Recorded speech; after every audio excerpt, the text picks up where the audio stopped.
Doctor! Doctor, over here! Hold on, mate. Hold on. Doctor! Come in! Oh, my God! Bloody bastards! Pull yourself together, Corporal! What? Corporal! Yes. Yes, sir. That's better. We'll have to move it back. Hold this against the artery. There. Like this? Press hard. Good. Are you hurt? Oh, it's just my arm. Show me. That's not too bad. You'll live. No! Sir! Doctor! Dr. Watson!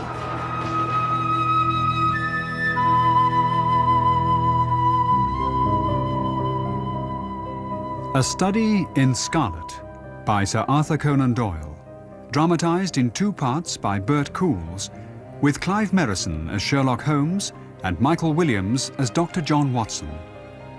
A Study in Scarlet, Part 1, Revenge. The Second Afghan War brought honours and promotion to many, but for me it had nothing but misfortune and disaster. I was shot in the shoulder at the fatal Battle of Maiwand, and, worn with pain and weak from prolonged hardship, I was struck down by enteric fever, the curse of our Indian possessions.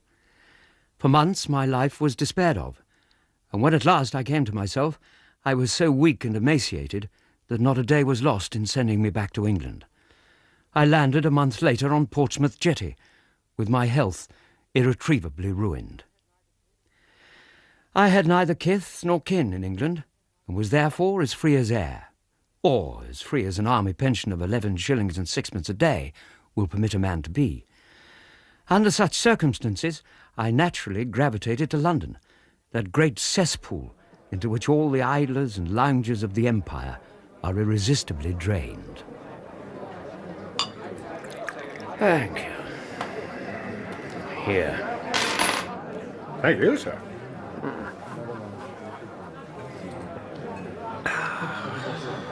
Watson? What? John Watson? Stamford!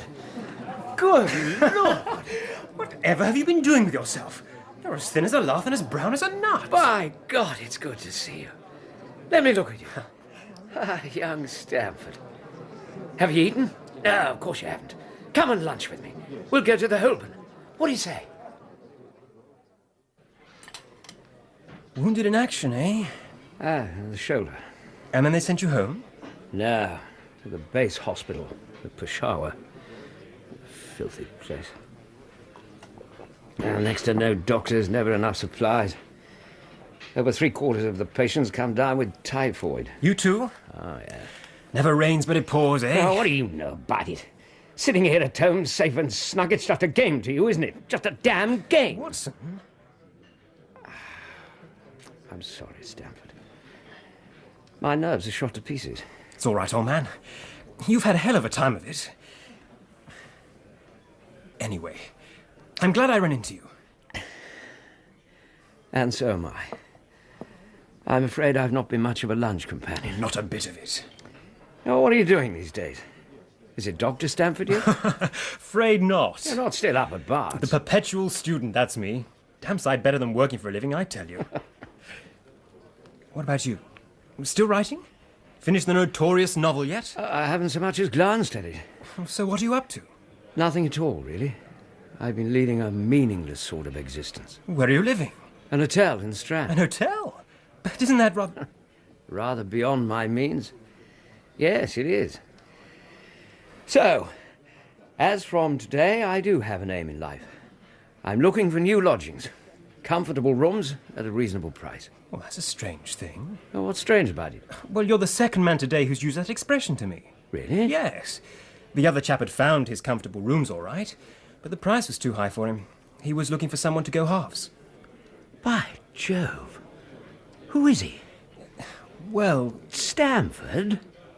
a fellow who's working in the laboratory up at the hospital. You mustn't blame me if you don't get on with him. Why are you being so cagey about this man? Why shouldn't I get on with him? You don't know him yet. You might not care for him as a constant companion. Why? What is there against him? Oh, I didn't say there was anything against him. He's a little queer in his ideas. What is he? Medical student? I don't think so. I've no idea what he intends to go in for. A mystery man, eh? He's a first-class chemist. But a little queer in his ideas. Let's see if he's in here. But his setting room? Is that likely? He was in here yesterday. Ah, he isn't today. Anyway, if he's a chemist, what was he doing in there? He was beating a cadaver with a cudgel. Beating a cadaver? He told me he wanted to find out how far bruises can be produced after death. Good grief. I hope he confines that sort of thing to the hospital. If I'm going to lodge with anyone, I'd rather prefer them to be the quiet, studious type. Stampert! I found it! Stampert! I found it! I knew I would. Dr. Watson, Mr. Sherlock Holmes. How do you do? How are you? You've been in Afghanistan, I perceive. How on earth did you know that? Never mind. Come and look at this. Now, come on. I found a reagent which is precipitated by hemoglobin and nothing else. Well, you see the significance. It's interesting chemically, I suppose. Interesting. It's the most practical medico-legal discovery for years. An infallible test for bloodstains. Once blood has dried, it's impossible to tell the stains from rust or mud or fruit or a dozen other things. The only important thing about stains is getting rid of them. Who wants to tell them apart? Some of the vilest crimes of the century have gone undetected because of that very point, Stampert. But no longer. Oh, now we have the Sherlock Holmes test. Now, look here, get rid of this clutter. Good, steady on it. There. Now, Doctor, please pass me that needle. Here, thank you. Now, let's have some fresh blood. The blood goes into a litre of water. There. The proportion can't be more than 1 in a million. But add some of this. Yes, and exactly 3 drops of this. There. I say. Beautiful, beautiful. An instant reaction and quite unmistakable. And it works on old blood as well as new. The Sherlock Holmes test. Congratulations. There was the case of von Bischoff at Frankfurt last year, and Mason in Bradford, and the notorious Muller, and Lefebvre of Montpellier, and Sampson of New Orleans. Oh, if this test had been in existence then. What if it had? Well, they would most certainly all have been hung. Pass me that sticking plaster, would you, Stamford?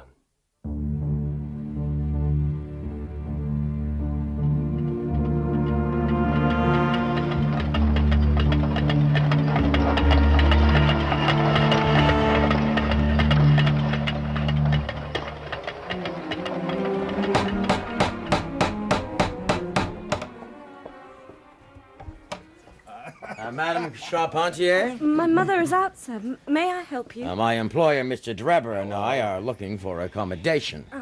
2 rooms, full board. Well, I'm not sure. Perhaps we could wait for Madame Charpentier. Well, Yes, we'll wait. I'm sure you can entertain us the meanwhile, eh?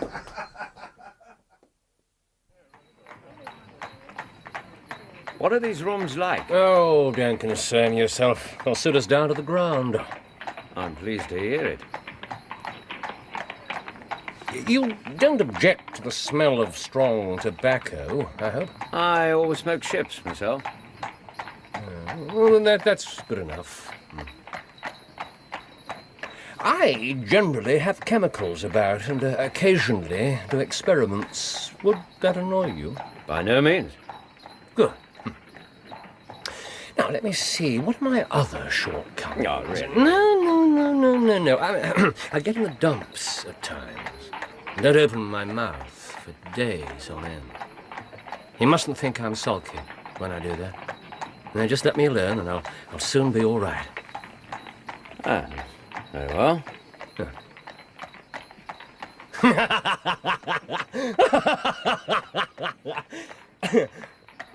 Now, what have you to confess now, Doctor? Me? Well, it's just as well for 2 fellows to know the worst of one another before they begin to live together. Come on. Well, I keep a bull pup. A dog? Yeah, a friendly little chap. His name's Beecher. What else? I object to rows because my nerves are shaken. I get up at all sorts of ungodly hours and I'm extremely lazy. I have another set of vices when I'm well, but those are the principal ones at present. Do you include violin playing in your category of rows? That depends upon the player. A well-played violin is a treat for the gods. A badly played one. Oh, that's all right then.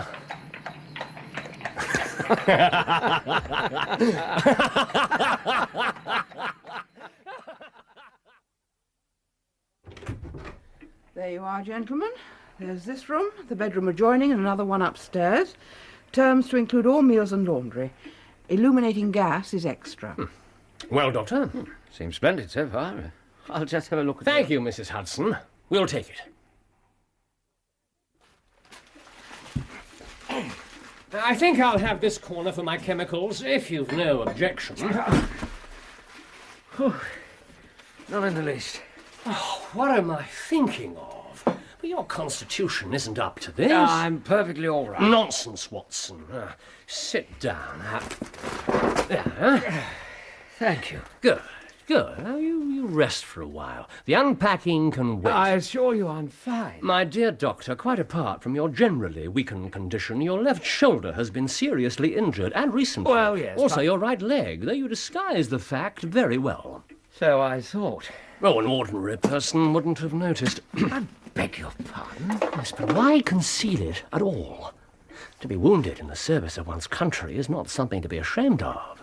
No, you're a proud man, Doctor. The pity of others would be abhorrent to you. Of course. Good. Oh, really, Holmes? Look at this. No, don't get up. Have you seen a Stradivarius before? Look at that finish. It's beautiful. Is it really genuine? I bought it for 50 shillings at a Jew broker's in the Tottenham Court Road. It's worth at least 500 guineas. Do you like Bach?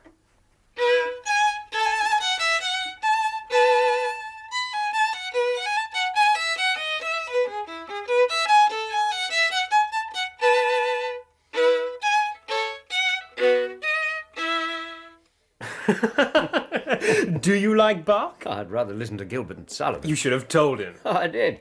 He carried on as if he hadn't heard a word. And then I realised that he wasn't playing Bach anymore. It had turned into a I'm called Little Buttercup. Good Lord. Yeah, the man's amazing. How's Beecher? Fighting fit. That was damn decent of you, Watson. I've always wanted a dog. Just never got round to doing anything about it. Does he miss me, do you think? Oh, doesn't seem to. Oh. Sorry. Didn't mean that the way it sounded. Ah, don't worry. Wasn't really fair on him. State I've been in. And it would never have worked out at Baker Street anyway. Extraordinary thing. The way he kept going for Holmes's ankles all the time. Stanford? Do you happen to know if he's addicted to anything? He seems like a perfectly healthy dog to me. Will you grow up? Sorry, old man, but you did set it up rather neatly. What do you mean? Some narcotic? It doesn't strike me as likely. I've seen him lie on the sofa and not move a muscle from morning to night. And the look in his eye. I said he was a puzzle. How the devil did he know I'd been in Afghanistan? A good many people have wanted to know just how he finds things out.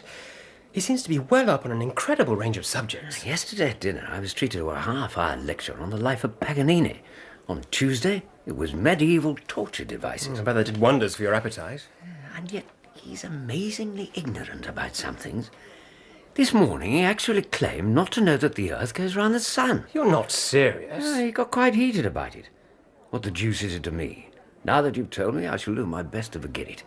It doesn't do to crowd out useful knowledge with a lot of worthless rubbish. I can't fathom him at all. Did you know he goes in for boxing? Boxing? He must be a damn sight stronger than he looks. And single stick and fencing. He has a shelf full of trophies. He keeps his soil and gravel samples in them. Oh, and his collection of half-smoked cigarettes. I said you might find him difficult to live with. Oh, I don't. Not really. It's just that I do like things to be orderly, everything in its place. He keeps his cigars in the coal scuttle. I can believe it. Have you found out what line he's in yet? No. At first, I thought he was a doctor too, or training to be one. But now, I'm not so sure. Well, have you met any of his friends? Ask one of them. I don't think he has any friends as such. But he has had a stream of visitors. They were all different sorts. Filthy old peddler, railway porter, priest. Yesterday, he saw a young lady. Oh, beautiful girl. Oh. Stamford, you have the mind of a street urchin. Did he introduce you to this vision of loveliness? I remember you and the ladies. No such luck. When Mr. Holmes has his visitors, I'm banished to my bedroom. He's very apologetic about it, mind you. Have you tried listening at the door? Oh, really? It's the only way you're going to find out what he's up to. Short of asking him to his face. Why haven't you done that, anyway? I don't want to. I want to work him out for myself. There's nothing I like better than a good mystery.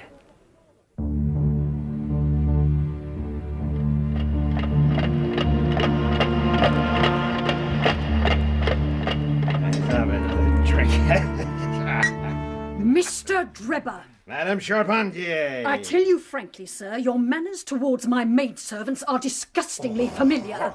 And worse, sir, you have spoken to my daughter in a way which, fortunately, she is too innocent to understand. She's a lovely girl. Thinks the world of me. How dare you, sir? Hold your tongue, woman. Leave me alone. Damn the thing. Mother, whatever's going on? Leave us, Alice. Oh, no, you don't. Come here. Yeah, come on, give me your Mr. kiss. Drebber! Let go of me! I want you out of my house, Mr. Drebber. Oh, yes? Today. You shall leave today. And think yourself lucky that my son Arthur wasn't here to see your disgusting conduct. Why? What would he have done, huh?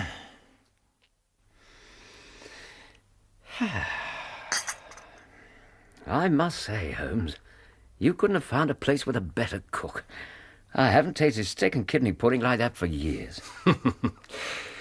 Some brandy, Doctor? I believe I will. Thank you. Yes, I suspect the late Mr. Hudson ate his way into an early grave. Killing by kindness could be a very subtle form of murder, don't you think? What an astonishing notion. There. To your continued recovery. Thank you. Now, let's have some music. If Bach isn't to your taste, perhaps you'd like Wagner.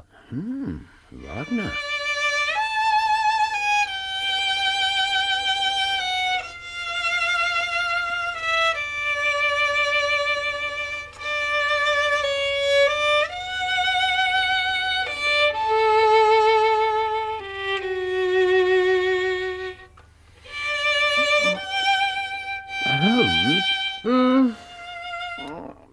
Oh, nothing. Nothing will come of nothing, Doctor. Ask me a question. I realize it's not actually any of my business. But are you studying medicine? No. Oh. Sherlock Holmes. His limits. Holmes? Knowledge of literature, nil. Knowledge of philosophy, nil. Knowledge of astronomy, nil. Knowledge of politics, feeble. I burnt that list. Not very thoroughly. Knowledge of botany, variable, well up on belladonna, opium and poisons generally. Knows nothing of practical gardening. This is outrageous. Knowledge of geology, practical but limited. Knowledge of chemistry, profound. Thank you. Knowledge of anatomy, accurate but unsystematic. Knowledge of sensational literature, immense. Appears to know every detail of every horror perpetrated in the century. You left out plays the violin well. That part you did succeed in burning. Oh, forgive me, Doctor, but I found your list as intriguing as you evidently find me. What conclusion have you drawn? I couldn't reach any conclusion. I burnt that list in frustration. All those clues, and you deduced nothing? Not a thing. Well, well. Have you seen this magazine? It came this morning. No, I don't believe I have. Is there anything of interest in it? Look at this article. A Book of Life. Ambitious sort of title. The Science of Deduction and Analysis. Begin by mastering an elementary problem. On meeting a fellow man, learn at a glance to distinguish his history and the trade or profession to which he belongs. By a man's fingernails, by his coat sleeve, by his trouser knees, by each of these things, a man's calling is plainly revealed. What ineffable twaddle! You think so? It's unsigned. I'd like to see this fella clapped down in a third-class carriage on the Underground and asked to give the trades of all his fellow travellers. I'd lay 1,000 to 1 against him. You'll lose your money.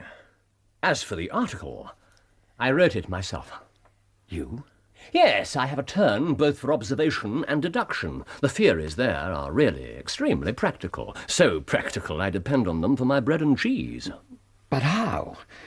What exactly do you do for a living? Ah, at last, the direct question. Well, I am a consulting detective, if you can understand what that is. I suppose I'm the only one in the world. Really? Oh, yes. Well, here in London we have lots of government detectives and lots of private ones. When these fellows are at a loss, they come to me and I put them on the right scent. And how is it that you can succeed where they fail? Knowledge of sensational literature. Immense. That was very perceptive of you. I have made a particular study of the history of crime. There's a strong family resemblance about misdeeds, and if you have all the details of 1,000 at your finger ends, it's odd if you can't unravel the 1,001st. Couple that with the scientific application of observation and deduction, or ineffable twaddle, as you so colourfully described it, and there you are. A consulting detective. At your service, for a fee, of course. And some of your clients are policemen? Oh, quite so. Well, one fellow's been here several times. Oh, yes, you introduced me. Lestrade. A little sallow man, rat-faced. Yeah, I see you have the knack for observation yourself. He's a well-known detective, Scotland Yard, and got himself into a fog recently over a forgery case. I solved it for him. And the others? Mostly sent on by private inquiry agencies. And you solved their problems without leaving this room? As usually. Now and again a case turns up which is a little more complex. Then I have to bustle about and see things with my own eyes. Oh, it's fantastic. Not at all. When we first met, I told you that you'd been in Afghanistan. A lucky guess. Oh, I try never to guess. Oh, no, it's a shocking habit. Now, I knew it. Now, let's see if I can give you the line of reasoning. Here is a gentleman of a medical type with the air of a military man. An army doctor, then. He's just come from the tropics, for his face is dark, and that is not the natural colour of his skin, for his wrists are fair. He has undergone hardship and sickness, and has recently been seriously injured in at least 2 places. Where could an English army doctor have seen such trials? Clearly in Afghanistan. The whole train of thought didn't occupy a second. I put the conclusion into words, and you were astonished.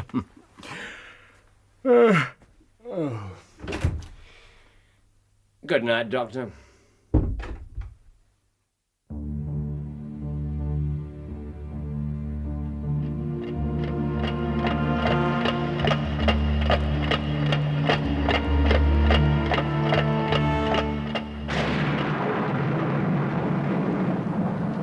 He was a terrible man, Arthur. Well, why didn't you throw him out earlier, Mother? They were paying £14 a week. And this the slack season. I thought I was acting for the best. It's all right, he's gone now. I wish I'd been here. Oh, please, Arthur, let's forget about it. Now, who on earth can that be at this hour? I'll go. There's no need. Jenny's still up. Hello, Jenny. Oh, no. Is it him? Is it Drebber? Good evening, ladies. I thought I told you that you were not... Surprised to see me, are you? I've come to take your little Alice away with me. You live like a princess. Come here and kiss me. Come on. Drebber! Well, who's there? Take this for a kiss. Oh! Outside with you! Come on, get out! Oh! Now, you listen to me, Trevor. If you dare to show your face in our house again, I'll kill you. Do you hear me? And there's something to help you remember. I mean it, Trevor. I'll kill you!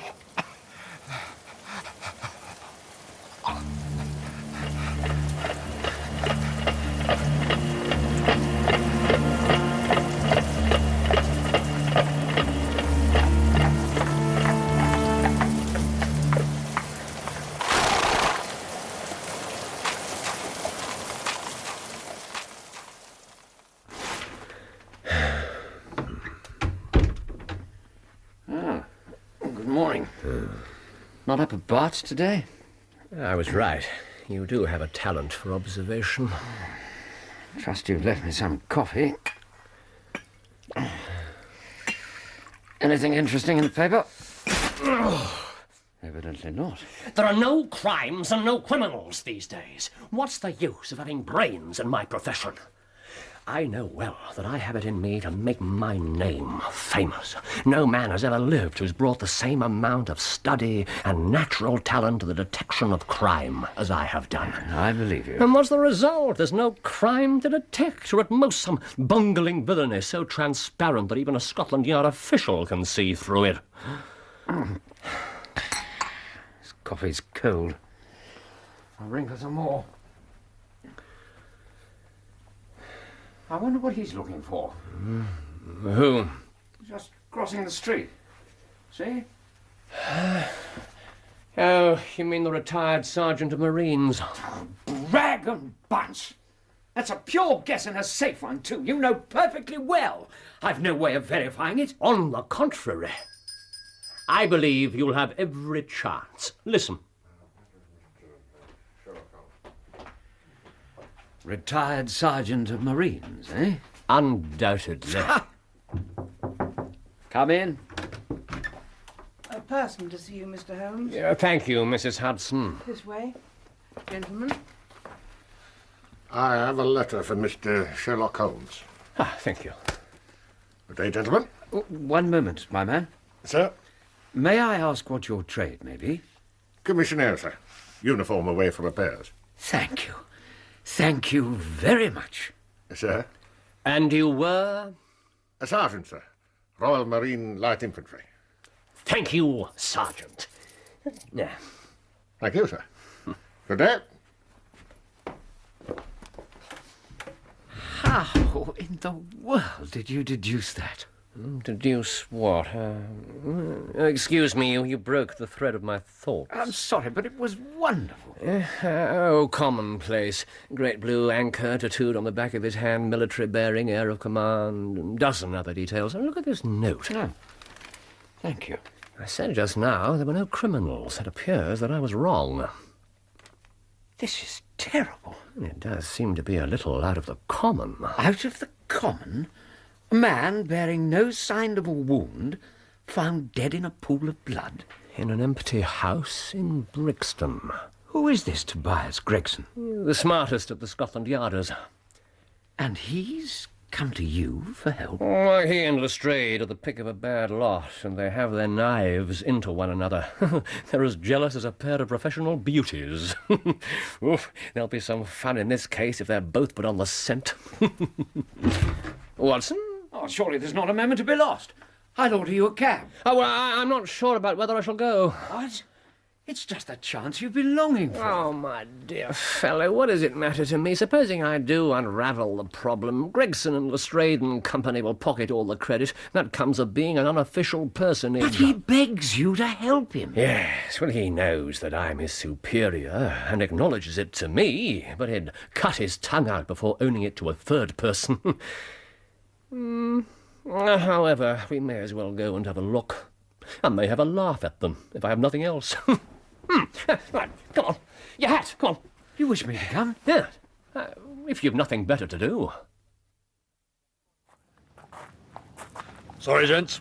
Can't go in there. Good morning, Constable. We are here at Inspector Gregson's invitation. Oh, beg your pardon, sir. You'll find him inside, with Inspector Lestrade. Oh, excellent. Sir? Nothing. Come along, Watson. Thank you, Constable. Sir? Holmes? Shh. Sorry. What is it? Have you found something? Yes, exactly what I was expecting to find. Ah, footprints. Watson. Yes? This may not be pleasant. Are you sure your nerves can take it? I wouldn't miss this for the world. Good man. Ah, Gregson. Mr. Holmes, it's kind of you to come. Inspector Tobias Gregson, Dr. John Watson. Good day, Doctor. Inspector? I'll be glad of an expert medical opinion. Oh, come in, gentlemen. I've left everything untouched. Except that. Mr. Holmes? The pathway man. If a herd of buffaloes had passed along it, there couldn't be a greater mess. Well, I've had so much to do inside the house. I had relied on Mr. Lestrade to look after the path. Of course. Did you come here in a cab, Gregson? No, sir. Nor Lestrade? No, sir. Ah. Then let us go and look at this unfortunate individual. Have you found out who the poor fellow was yet, Inspector? Yes, we have, Doctor. He was an American, seemingly. Name of... Drebber. Enoch J. Drebber. Thank you, Mr. Lestrade. Mr. Gregson. Good morning, Mr. Holmes. Lestrade. I didn't expect to see you here, Doctor. Good morning, Inspector. Well, I suppose there's no harm. It's this room, gentlemen, but before you go in, perhaps I should warn you. It's not exactly pretty. Yes, Lestrade. Good God. Fascinating. This case will make a stir, mark my words. It beats anything I've seen, and I'm no chicken. I agree with Lestrade. This is a nasty business. Come, Doctor. To work.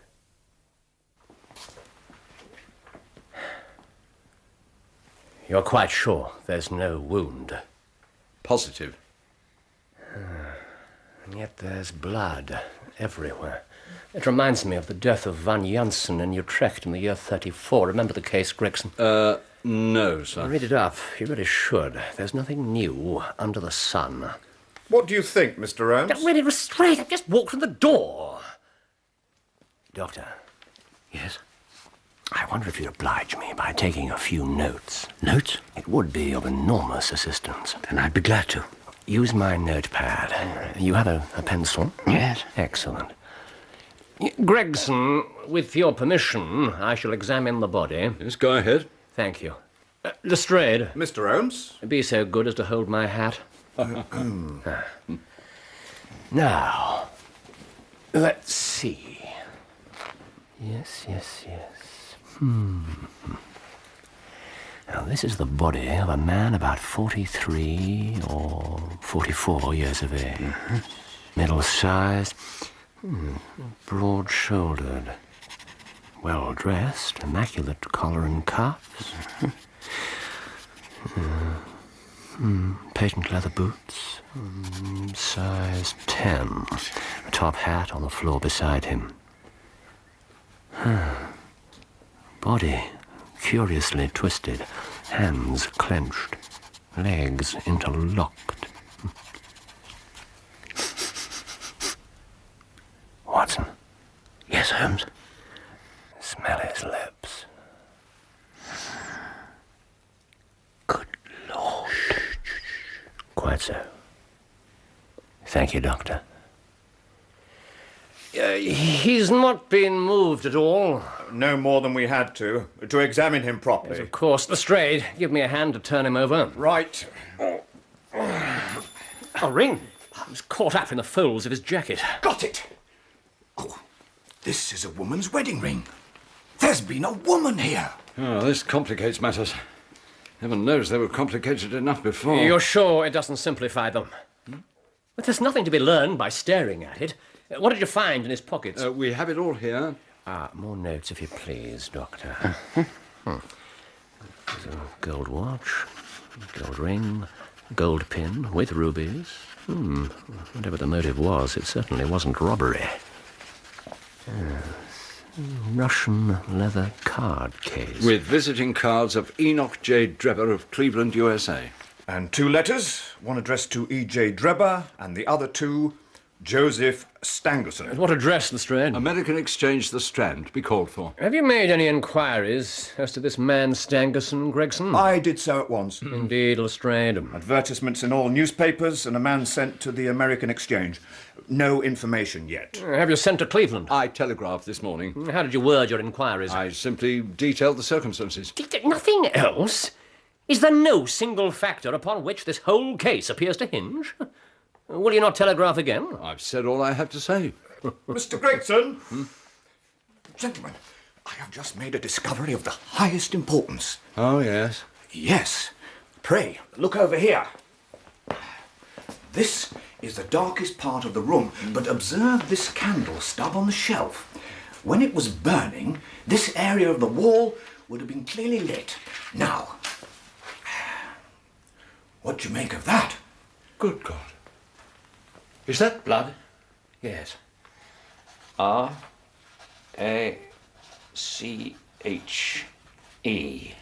Written in letters of blood. Rach. A most important clue. Well, what does it mean now that you found it, Rach? It means that the writer was going to put the female name Rachel, but was disturbed before he or she had time to finish. You mark my words. A woman named Rachel has something to do with all this. It's all very well for you to laugh, Mr. Holmes, but the old hound is the best when all's said and done. I really do beg your pardon, Lestrade. You deserve the credit for having found it. With your permission, I'll examine the room now. I've already done so. Now, carry on, Mr. Holmes. Thank you.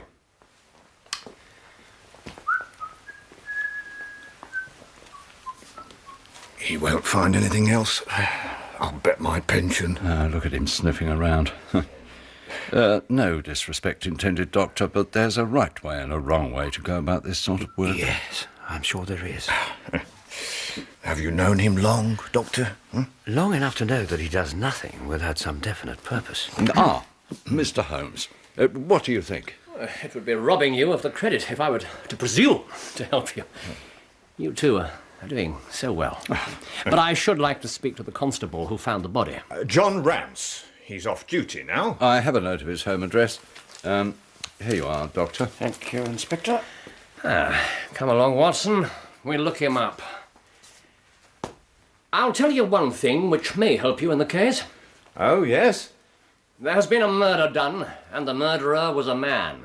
He was more than 6 feet high, was in the prime of life, had small feet for his height, wore coarse, square-toed boots, and smoked a Trichinopoly cigar.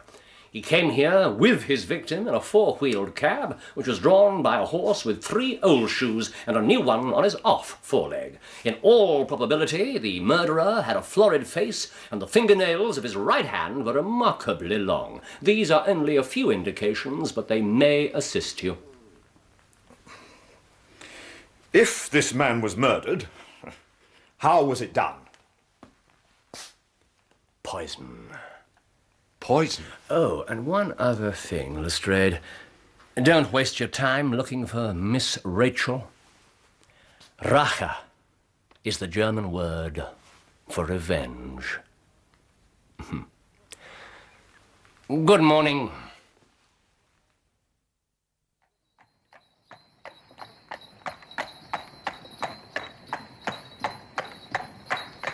It seems obvious once you've explained it.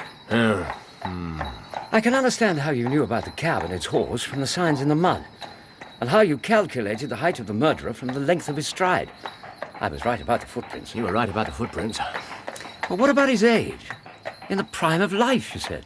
Well, if a man can step 4.5 feet without the smallest effort, he can't be quite in the sear and yellow. There's no mystery about it. The abnormally long fingernails? The writing on the wall was done with a man's forefinger dipped in blood. The scratches made by his nail were unmistakable, as was the wholly distinctive ash which had dropped from his Trichinopoly cigar. I flatter myself that I can distinguish at a glance the ash of any known brand of cigar or tobacco. Good Lord. You said the murderer had a florid face. No, I said that there was a strong probability of it, which is not the same thing. Yet my head's in a whirl. Rache, revenge. Are we looking for a German assassin? I'm not going to tell you anything more, Doctor. Oh. You know, a conjurer gets no credit once he's explained his tricks. If I show you too many of my methods, you'll conclude that I'm a very ordinary individual after all. Oh, never. You have brought detection as near an exact science as it ever will be brought in this world. I'll tell you one more thing I read from the footprints. The two men came in the same cab and they walked down the path as friendly as possible, arm in all probability. Arm in arm? Yes, once they get inside, patent leathers, the victim stood still and square toes walked up and down the room, getting more and more excited. Then, the tragedy occurred. We must hurry up. I want to go to a concert this afternoon. I'll tell it you from the beginning, sir. My time is from 10 at night till 6 in the morning. At 11, there was a fight at the White Hart, but bar that was quiet enough on the beat. About 2, or maybe a little after, I thought I'd take a bit of a look around down the Brixton Road. It was precious dirty and lonely. Not a soul did I see, barring a cab or two. I was strolling down, thinking between ourselves how uncommon handy a 4 of gin ought to be, when suddenly the glint of a light caught my eye, and that house, what I knew was empty on account of him that owns it, won't have the drain seat to, even though the last tenant what lived there died of the typhoid fever. Yes. The door was unlocked. I pushed it open and went into the front room, where there was the stub of a candle burning. In the light of the candle I saw... well, you know what I saw. I went back to the gate and sounded my rattle, and that brought Ted Murcher from the Holland Grove beat. Apart from the two of us, the street was empty. Well, empty as far as anybody that could be of any good goes. I've seen many a drunk chap in my time, but never anyone as crying drunk as that cove. He was at the gate when I come out, leaning up against the railings and singing at the pitch of his lungs. He could hardly stand. I can see him now, clear as day. Great tall chap, with his long red face. Constable Rance. Sir? What became of this man? Oh, I'd quite enough to do without looking after him.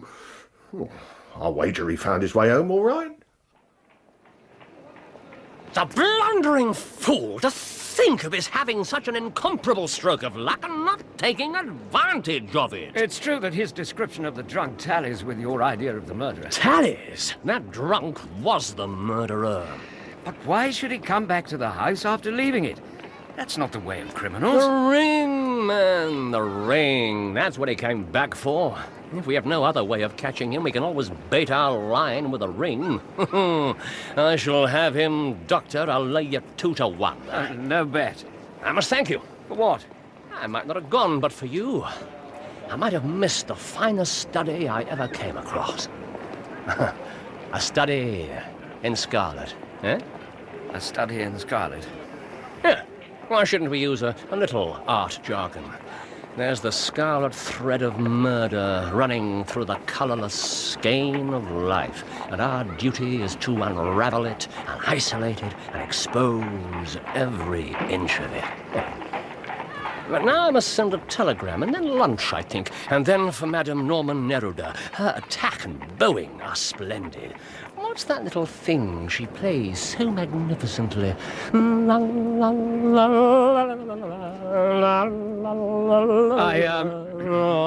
don't believe I know it.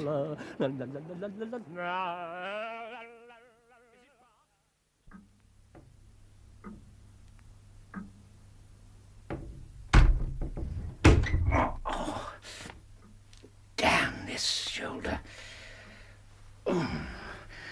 That'll teach you to overdo things, Doctor. Chasing about London after German subversives.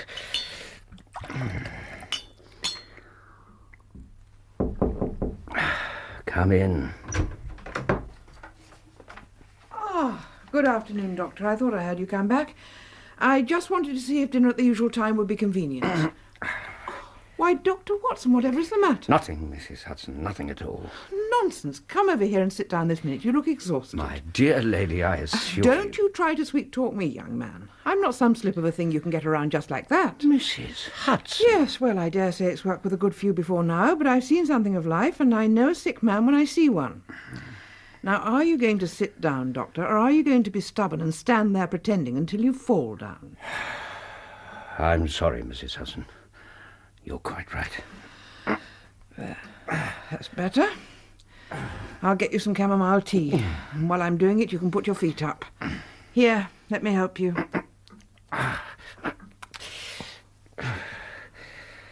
Thank you. Oh, I do beg your pardon. Try to get some sleep. I dare say he won't be back for hours yet. What is it this time? The hospital again?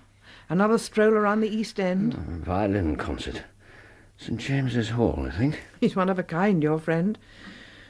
No, I'll see to your tea. You get some sleep. You wouldn't believe the morning I've had, Mrs. Hudson.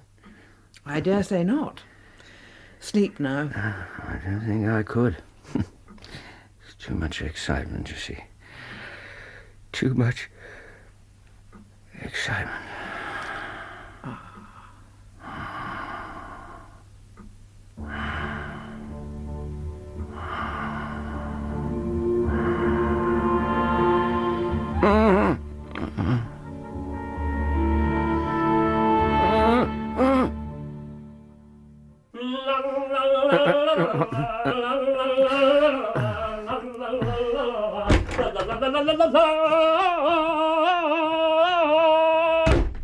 It was magnificent, Watson, quite magnificent. Do you remember what Darwin says about music? Oh, what? He claims that the power of producing and appreciating it existed among the human race long before the power of speech was arrived at. Perhaps that's why we are so subtly influenced by it. Yes, there are vague memories in our souls of those misty centuries when the world was in its childhood. It's rather a broad idea. Well, one's ideas must be as broad as nature if one's to interpret nature. What's the matter? You're not looking quite yourself. This Brixton Road affair has upset you. To tell you the truth, it has. I ought to be more case-hardened after my Afghan experiences. I saw my own comrades hacked to death at Maiwand without losing my nerve. I just can't shake off the image of that twisted body in that terrible room. I can understand. There's a mystery about this which stimulates the imagination, and imagination is the breeding ground of horror. Have you seen the evening papers? No. Well, they give a fairly good account of the affair, but none of them mention the ring. Just as well. Why? Well, look at this announcement in the found column. There. Found in the Brixton Road this morning, a plain gold wedding ring. There's a copy of that in every evening paper. Apply between 8 and 9 tonight to Dr. J. Watson. Excuse me using your name. If I used my own, some of these dunderheads would recognise it and want a medal in the affair. Yeah, that's all right. But suppose somebody answers. I have no ring. Oh, yes, you have. Here. And this is almost a facsimile. Who do you expect will come? Why, our florid friend with the square toes. The murderer? Well, why should he fear a trap? You shall see him within the hour. And then? Well, you can leave me to deal with him. Have you any weapons? My old service revolver and a few cartridges. Well, you'd better clean and load it. It's as well to be ready for anything.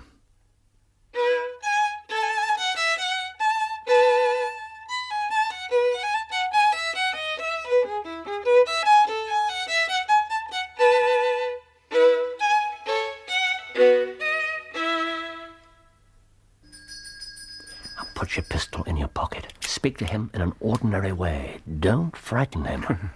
Don't frighten him. Holmes, is Mrs. Hudson safe? Perfectly. This man is a calculating murderer, not a madman who strikes out at random. I asked her to send him up alone and then lock herself and the maid in the kitchen. Here he is. Remember, do nothing to make him suspicious. He's already killed one man. Come in.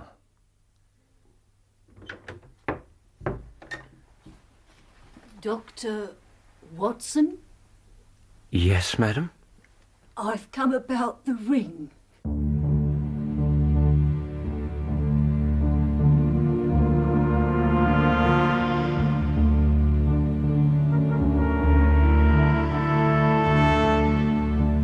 what o'clock did you return here last night? I've told you I can't remember. You admit to assaulting the man? Yes, how many more times? And then you left him lying in the gutter and just walked away. Can you produce any witnesses to support this story, other than members of your family, I mean?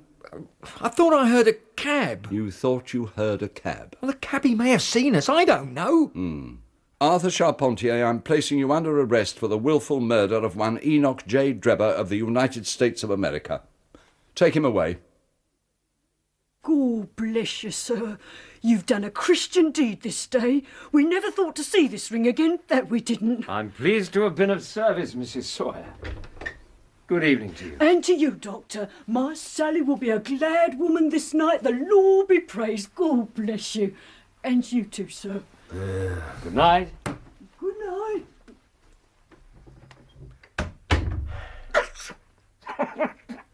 Watson? Oh, I'm sorry, but the look on your face, I'd have given £1,000 for a camera and some flash powder. Oh, look, I'm sorry you were wrong about the ring. Obviously, Drebber just picked it up in the street where that poor old thing's daughter lost it. What are you doing? Following her, of course. That feeble old woman? Holmes! Wait up, Bobby!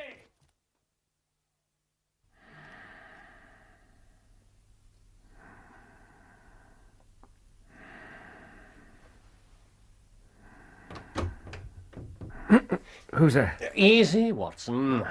Holmes? What time is it? Just before midnight. Do you mind if I light the lamp?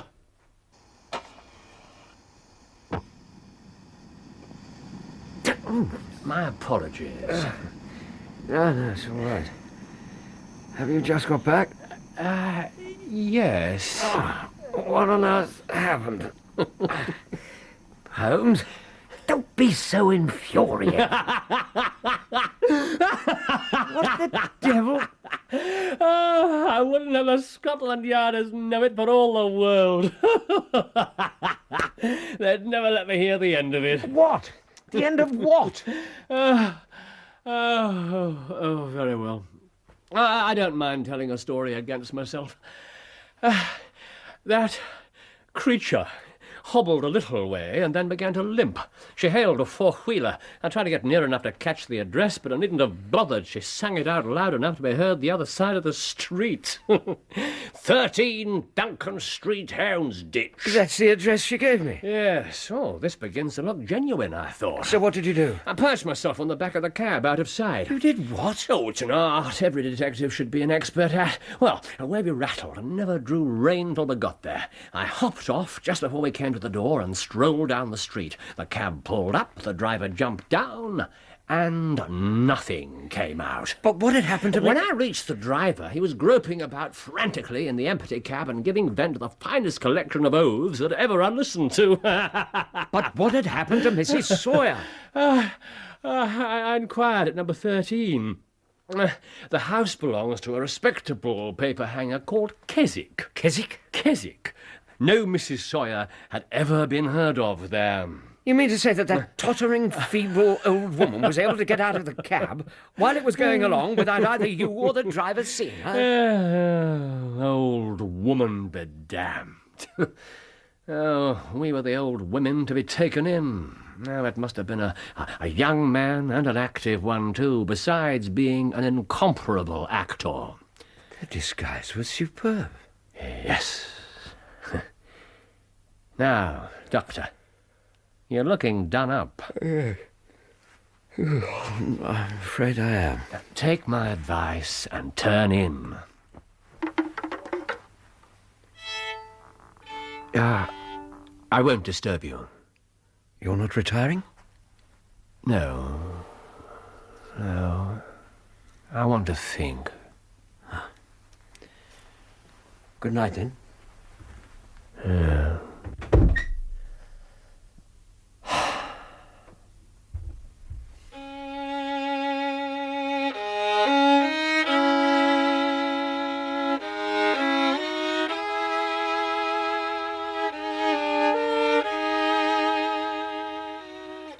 I left him in the dim light of the lamp, seated in front of the smouldering fire, wrapped in an old mouse-coloured dressing gown, his eyes fixed vacantly upon the corner of the room, and his long legs stretched out across the hearth.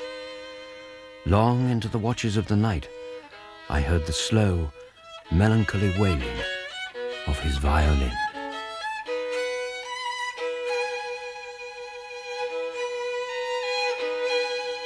That was part one of A Study in Scarlet by Sir Arthur Conan Doyle, dramatised in 2 parts by Bert Coules, with Clive Merrison as Sherlock Holmes and Michael Williams as Dr. John Watson.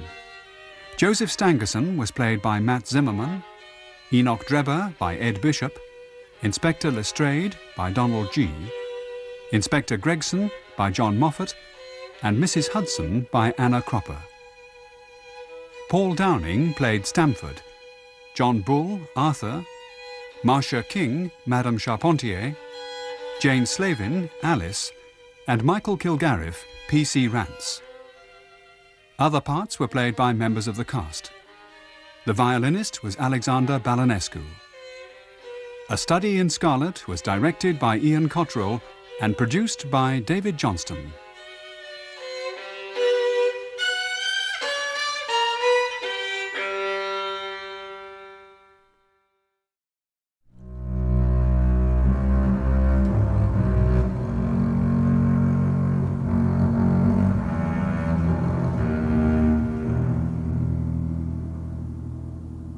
A man lies dead in an empty house, his face and limbs hideously contorted. The floor and walls of the room are spattered with blood. There are no wounds on his body. The scarlet thread of murder runs through the colourless skein of life, and our duty is to unravel it and isolate it and expose every inch of it.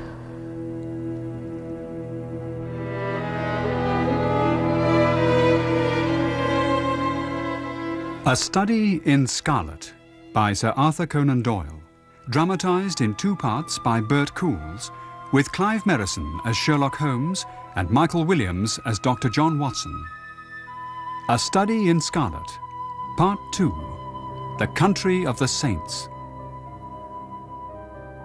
After much fruitless racking of my brain, I had finally discovered that my new fellow lodger, Sherlock Holmes, a man of singular talents, enthusiasms and areas of ignorance, was in fact what he termed a consulting detective.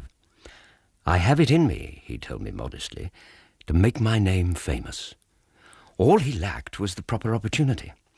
I was convinced, though Holmes was not, that this opportunity had at last arrived with the invitation by no less a personage than Inspector Tobias Gregson of Scotland Yard to investigate the bizarre murder of one Enoch J. Drebber.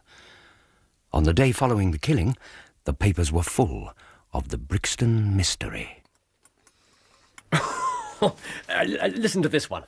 The German name of the murdered man, the absence of all other motive, and the sinister inscription Rache, revenge, written upon the wall, all point to political refugees and revolutionists. The socialists have many branches in America. Don't tell me. The Daily Telegraph. Very good, Watson. The piece also mentions the Weingericht, Aqua Tofana, the Carbonari, the Marchioness de Bronvilliers, the Darwinian theory, the principles of Malthus, and the Radcliffe Highway murders. What do you have? The Standard. Lawless outrages of this sort usually occur under a Liberal government.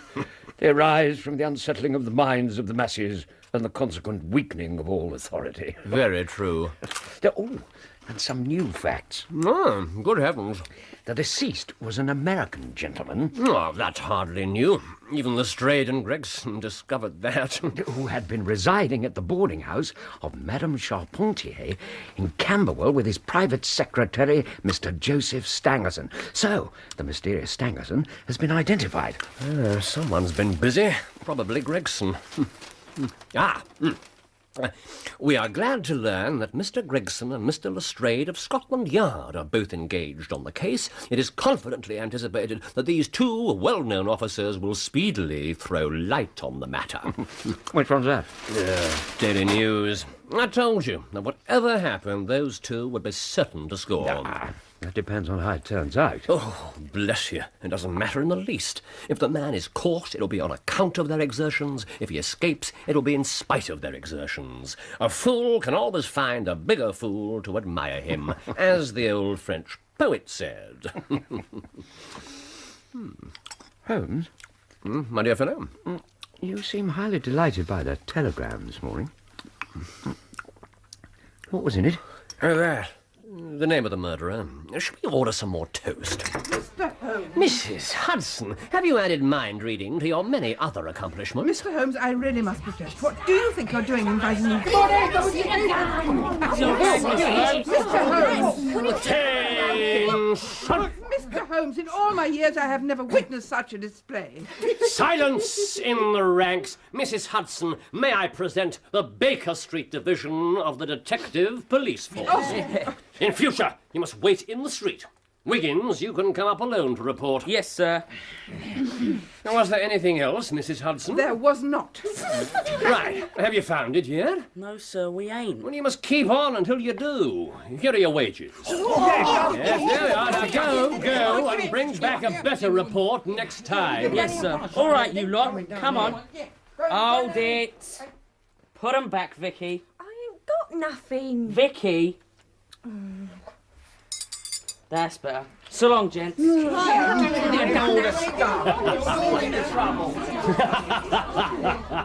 There's more work to be got out of those little beggars than out of a dozen of the regular force. They can go everywhere and hear everything. All they want is organisation. You're employing them on this Brixton case? Yes, there's something I want to track down. It's only a matter of time. Do you really know the name of the murderer? Oh, hello. We're going to hear some news now with a vengeance. Here's Gregson coming down the road with beatitude written upon every feature of his face.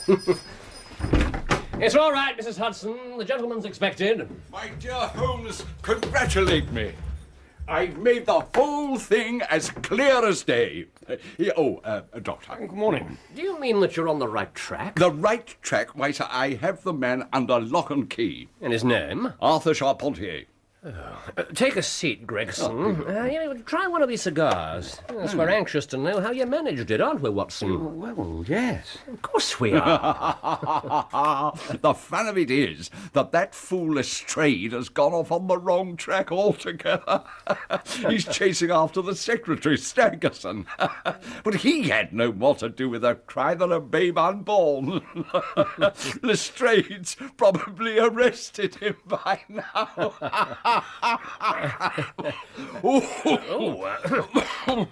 My dear Gregson. Thank you, Mr. Holmes. How exactly did you get your clue? Yeah, well, now, I'll tell you all about it. Of course, gentlemen, this is strictly between ourselves. Of course. Well, the first difficulty was the tracing of this Drebber's movements prior to his murder. Now, you may not remember it, but there was a hat lying beside the body. Yes, made by John Underwood and Sons, 129 Camberwell Road. Oh, I'd no idea you noticed that. Have you been there? No. You should never neglect a clue, however small it may seem. To a great mind, nothing is little. Exactly. Well, I went to Underwood and Sons and had them check back in their books. Now, that hat was bought by a Mr. Drebber and was delivered. That's how I got his address. Smart, very smart. I called upon Madame Charpentier. You know that feeling, Mr. Holmes, when you come up on the right scent, a kind of thrill in your nerves? I do indeed.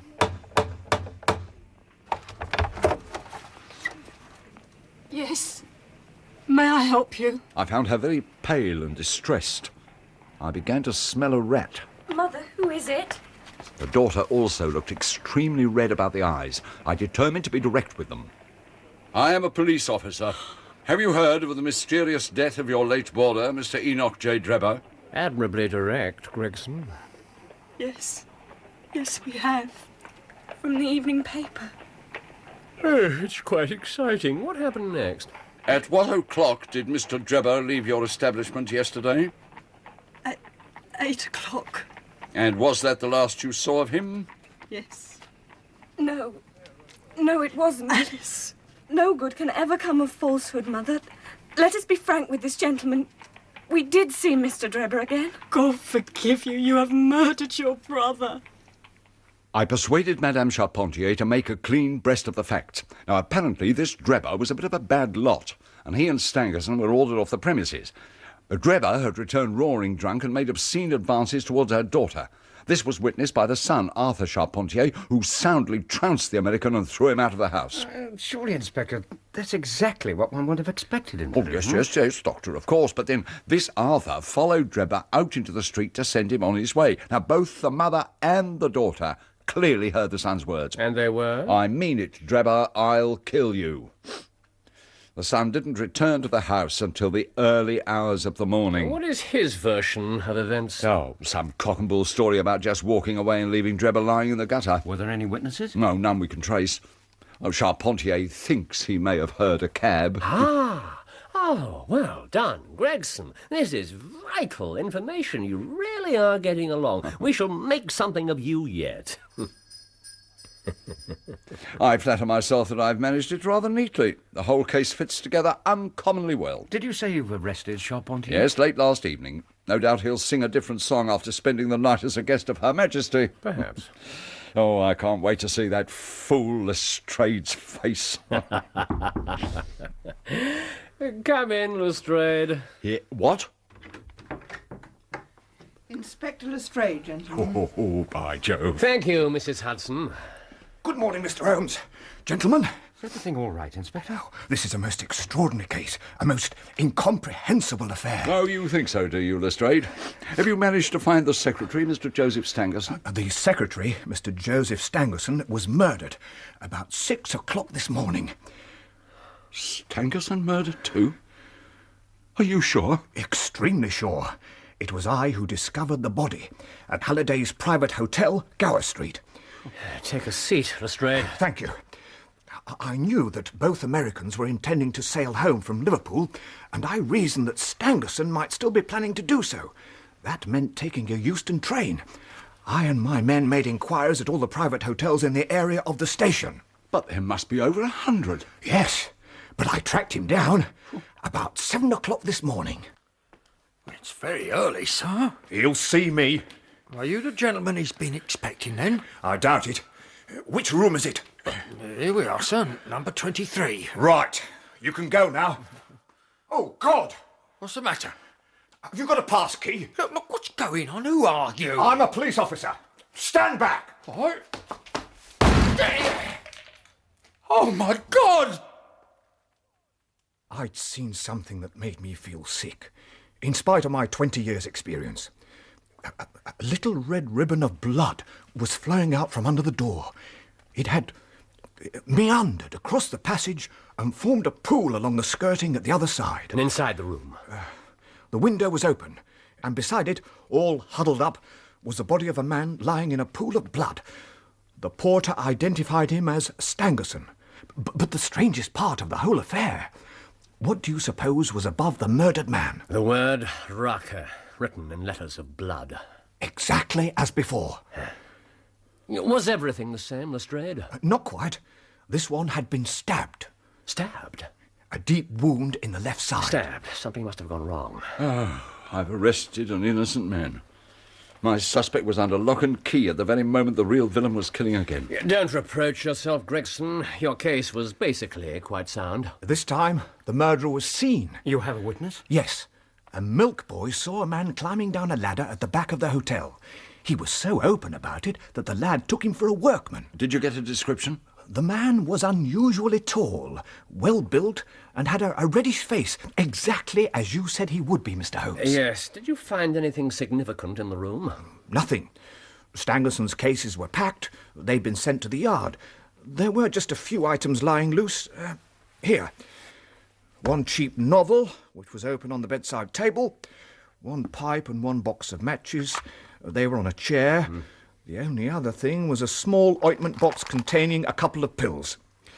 Here. The last link. My case is complete.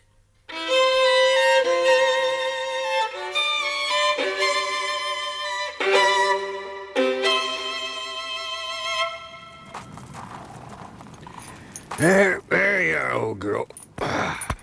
Easy. You won't have to put up with me much longer, I reckon. Ready? Oh, off we go, then. Hey, cabby! Wait, mister. Oh, girl. Oh. Oh, thanks, mister. What do you want, boy? The governor in the office said your name's Hope. Jefferson Hope. Well, what if it is? There's a gent got a job for you. Good money in it, he said. Was this some kind of joke? No, honest, mister. I better not be. All right, where does he live? This gent of yours. Baker Street, 221B, Baker Street. Here's the poor creature, Doctor. You can see he's suffering. I tell the maid I'd ask you to put him out of his misery. She's down there now, sobbing her heart out. She really loves this old dog. Don't worry, Mrs. Hudson. He won't suffer much longer. Thank you, sir. I'll go and tell the girl. Oh, easy, boy. Poor old fella. Now, look, Mr. Holmes, what exactly is all this about? Why have you sent for this animal? Patience, my friend. I now have in my hands all the threads which have formed such a tangle. I am as certain of the main facts as if I had seen them with my own eyes. I will give you a proof of my knowledge. Doctor, are these ordinary pills? Here. No. No, they're not. They're unusually light and transparent. Probably soluble in water. I couldn't really say any more without a proper analysis. I believe we have a quicker method to hand. I shall cut one of the pills in two and put one half safely back in its box. Now, if we put a little water in this saucer, then you will perceive that the doctor is right, and the half pill readily dissolves in it. Mr. Holmes, this may be very interesting, but I cannot see what it has to do with this case. It has everything to do with it. I shall now add a little milk to the mixture to make it palatable. Now, on presenting it to the dog, we find that he laps it up quickly enough. Now, Holmes? If you'll excuse us, Mr. Holmes, my colleague and I have a murderer to track down. Wait! It can't be a coincidence. It's impossible that it should be a coincidence. The very pills which I suspected in the case of Drebber are actually found after the death of Stangerson, and yet they're inert. What can it mean? What can it mean? Ah! I have it! I have it! The other pill. The other pill. Cut it in two. More water. Yes, dissolve it. Milk. Stir. Aye. Here you are, boy. Try this. Look, Watson. Look. Gregson. Lestrade. What's the matter with the animal? Ha-ha! It's dead! It's dead! My God! Good Lord. Poor creature. Of the two pills in the box, one was the most deadly poison and the other was entirely harmless. Oh, I ought to have known that before I ever saw the box at all. I'll have that pill box back, if you please. And now look here, Mr. Holmes, we are all ready to acknowledge that you're a smart man and have your own methods of working, but we want something more than theory and preaching now. It's a question of taking the man. Gregson made his case out and he was wrong. I went after my man, Stangerson, and I was wrong too. You've thrown out hints here and hints there, but can you name the man who did it? Any delay in arresting the killer might give him time to strike again. The doctor's quite right, sir. There will be no more murders. You can put that consideration out of the question. You ask me if I know the name of the assassin. I do. Then it's your duty to... The mere knowing of his name is a small thing, however, compared with the power of laying our hands upon him. Give us the name, Mr. Holmes. If this man gains the slightest suspicion that the official force is onto him, he would change his name and vanish in an instant. You would be powerless to trace him. And now look here, sir, this is not good enough. You must give us the name. No. I cannot. Yes. What is it, Mrs. Hudson? Someone for you, Mr. Holmes. Beg pardon, sir. Oh, really? Yes, Wiggins. I've got a cab downstairs. Oh, good boy. Here. Oh, thanks, sir. The cabman may as well help me with my boxes. Ask him to step up, Wiggins. Yeah, right away, sir. What's this about, Mr. Holmes? I hope you're not planning to leave the capital. Doctor, be so good as to fetch my handcuffs. Your handcuffs? In my writing desk, right-hand drawer. Oh, certainly. Here you are. Mr. Holmes. Why don't you introduce this pattern at Scotland Yard? Look, they fasten in an instant. The L pattern's quite good enough if we can only find the right pair of wrists to put them on. Very good, very good. Excuse me, gentlemen, while I just strap up this portmanteau. Mr. Holmes? Ah, cabby. Just give me a help with this buckle, would you? Move aside, sir. Now let me do it. What? Gentlemen, let me introduce you to Mr. Jefferson Hope, the murderer of Enoch Drebber and of Joseph Stangerson. No! Stop him! Oh, no, you don't. Hold him still! I've got his legs! I've got him. Now, Mr. Hope, I have no desire to do so. I assure you that I'm quite capable of breaking your arm if you render it necessary. You let me go. I know any odds are against me. Very well. These two gentlemen are police officers, and as soon as one of them regains his breath, I'd rather fancy you're going to find yourself under arrest.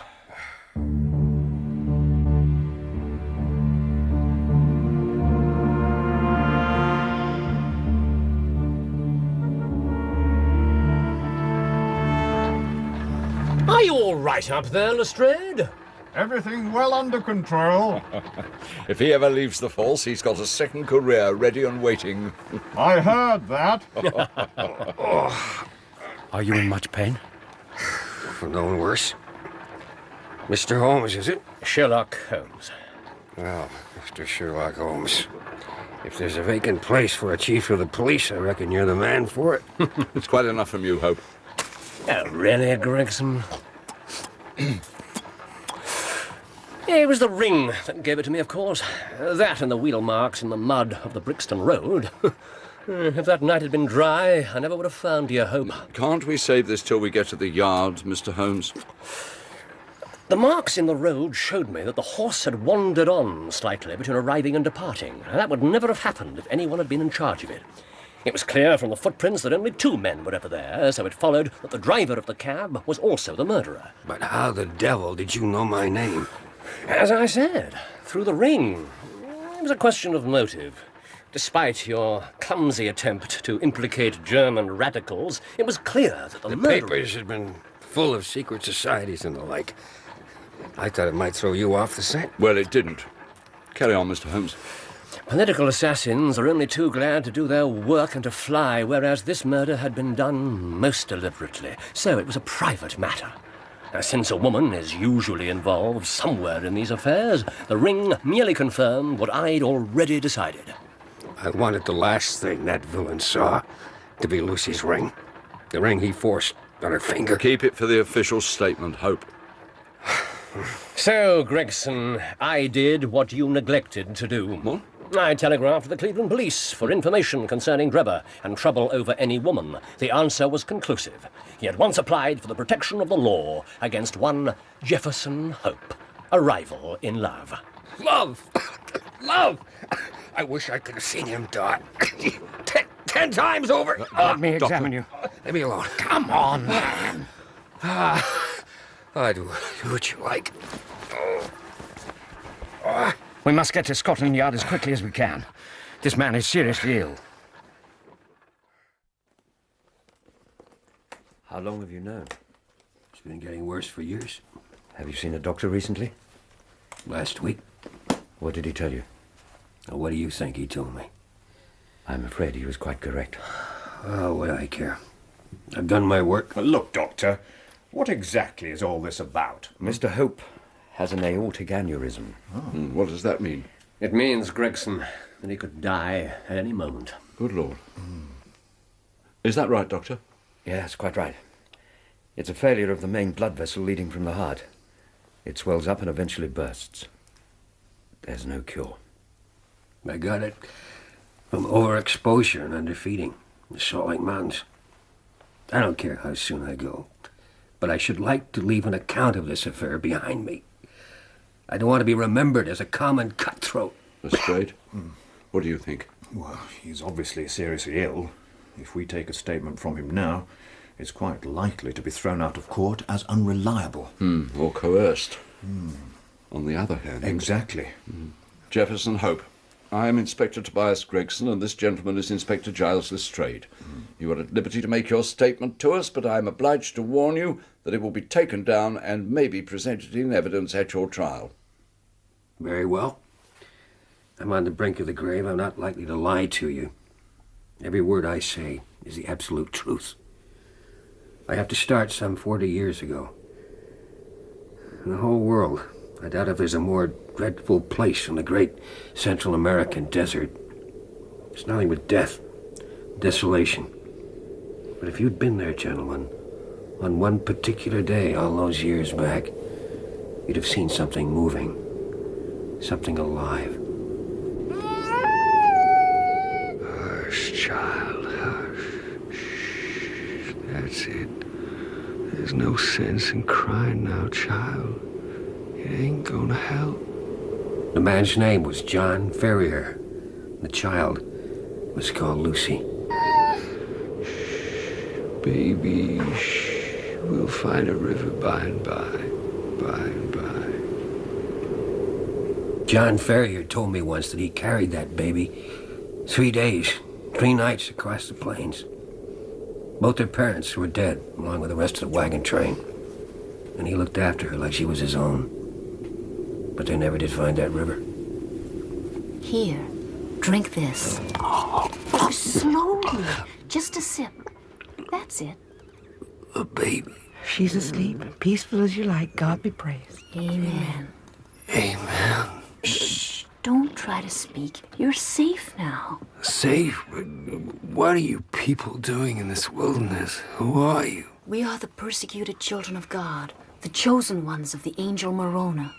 We are the people of the holy Joseph Smith and his prophet. God in heaven, you're the Mormons. We are the Mormons. 10,000 of them there were, trekking across the desert, looking for their promised land. And they'd found John Ferrier and the babe. I suppose you'd have to call it a miracle. As soon as he was able to walk, he was taken to one particular wagon. It was bigger and finer than the rest. Welcome, John Ferrier. I have been told your story by Brother Stangerson, who found you, and to whom you owe your life and that of the child. I'm grateful to him, to all of you. Are you the leader? We are led by the hand of God. Amen. Of course. If we take you with us, it can only be as believers in our own creed. We shall have no wolves in our fold. Will you come with us on these terms? I guess I'll come with you on any terms. Brother Stangerson? Prophet? Let it be your task to teach him our holy creed. Come, Brother Ferrier. You're in my care now. My wives will see to your needs. Brother Stangerson. Remember that now and forever you are one of us. Brigham Young has said it, and he speaks with the voice of Joseph Smith, which is the voice of God. I guess we can skip a good few years. John Ferrier recovered from his ordeal well enough. Distinguished himself as a guide, hunter. Lucy, well, I'll come to Lucy in a minute or so. When they finally stopped their wanderings, Ferrier was granted as good a stretch of land as any of the men, save Young, of course, and excepting the 4 elders, Kemble, Johnston, Stangerson, and Drebber. His name was known, respected, but for all the respect, there was one thing about John Ferrier that offended the rest of the Mormons. I will not do it, Lucy. I've gone along with all the rest, but that... No, don't distress yourself, Father. They cannot compel you. You're right, child. Let them say what they will. What are they saying? They say I'm not a true follower of the faith, or that I care only for money, and the real reason I refuse to take any wives is because I begrudge the expense. The friendlier ones say I hold myself single in memory of a long-lost love who pined away on the shores of the Atlantic. Oh, how romantic. You sweet child. Though the fair Lucy was no longer a child. I was a prospector in those days. Come to the city to raise capital to work some lodes I discovered. That day I met Lucy. I don't know, gentlemen. It was as if a whole new stretch of land had been opened up in front of my eyes that I never knew existed. And I was a strong-willed young man. Whatever I undertook, I was accustomed to success. Lucy! Jefferson! Lucy, listen. I have to go away. Go away? Well, for a month. 2 at the most. 2 months? No, you can't. I'll die. You'll not die. But... Look, 2 months at the most. And then I'll come back. I'll ask you to be mine. Oh, Jefferson. Look, your father has given me his consent. Well, of course, if you and Father have arranged it all between you, there's no more to be said. So you will? Look, the longer I stay, the harder it'll be to go. Goodbye. Bye, Lucy. In 2 months, you'll see me. Goodbye, my love. Less than 2 months. Oh, Jefferson. Oh, if I'd known. If I'd had the smallest suspicion. Do you think I would have ridden away like that? Do you? Do you? Easy. Here, drink this. Here. Slowly. I think we should postpone this. No. No, I must continue.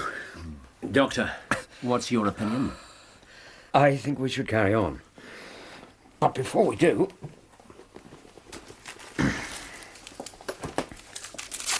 What are you giving him? I must have the name of that powder, Dr. Watson. It's only a mild painkiller. Drink it down in one. Good. Thank you, Doctor. All right. You have to understand that to hold any kind of unorthodox opinion was a dangerous matter among the Mormons. To fall foul of the elders was a terrible thing. Close the door, if you please. Yes, Brother Young. My daughter has gone to the city, but I could prepare some refreshments. It is of your daughter that I wish to speak. Lucy. There are stories of her which I would fain disbelieve. Stories that she is sealed to some Gentile. What is the 13th rule in the code of the St. Joseph Smith? You claim to be a loyal member of the church, wise in its teachings. What is the 13th rule? Let every maiden of the true faith marry one of the elect. For if she marry a Gentile, she commits a grievous sin. Your daughter has found favor in the eyes of many who are high in the land. Stangerson has a son. Drebber has a son. They are young and rich and of the true faith. Let her choose between them. You must give us time. Lucy is scarce of an age to marry. We give you time. We give you 1 month. A month? At the end of 30 days, she shall make her choice. And if she will not, then I will do so for her. Good day to you, brother. A month? I had been gone scarce 3 weeks. I discovered later that Ferrier sent a message after me the next day. It was that same day that he arrived home to find 2 young men in possession of his sitting room. I guess you don't know us, brother. This here is Enoch, the son of Elder Drebber. Greetings, brother. And I'm Joseph Stangerson. I traveled with you when I was just a lad, when the Lord stretched out his hand and gathered you into the true fold. As he will all the nations in his own good time. He grindeth slowly, but exceeding small. Amen, Brother Drebber. I'd guessed who you were. Then you must surely know why we're here. Oh, I know your purpose right enough. As I have only 4 wives, and Brother Drebber here has 7, it appears to me that my claim is the stronger. The question is not how many we have, but how many we can keep. I'm the richer man. But my prospects are better. I'm your elder and higher in the church. What say you, Brother Ferrier? I say this. I don't want to see either of your faces again. Are you aware what an honor it is to marry the son of an elder? I'm aware that there are 2 ways out of this room. There's the door and there's the window. Which do you care to use? You have defied the prophet and the holy 4. You'll regret this to the end of your days. I knew nothing at all of this. The power of the Holy Force stretched wider and deeper than John Ferrier could ever suspect.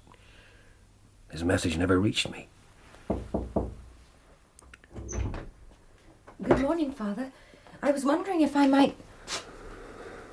What in the world is the matter? Nothing, child. Wait for me in the sitting room. What is that paper? What does it say? Show it to me, Father. Here. I found it pinned to the bedclothes. It was there when I woke. 29 days. Oh, my God. Next morning, they found the number 28 scrawled with a burnt stick in the very center of their ceiling. That night, Ferrier sat up with his gun. He saw nothing, heard nothing. Yet in the morning, a great 27 had been painted on the outside of their front door. And so it went on. 20 changed to 15, 15 to 10, 10 to 5. And still they waited in vain. For me. In fact, I was on my way back to them. My business over and done with. And not a care in my heart. Oh, boy! Drop your rifle! Man said to drop your rifle.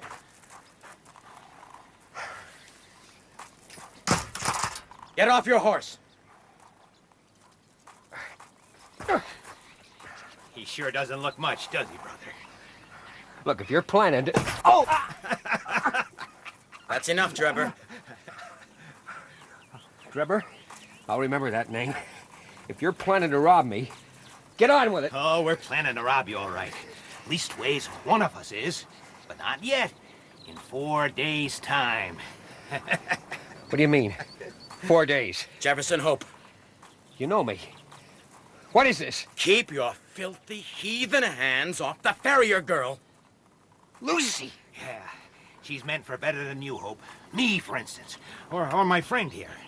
Pretty soon that trim little body's gonna be cuddling up to one of us. You bastard! You will show respect to us. I am Joseph Stangerson, first son of Elder Stangerson.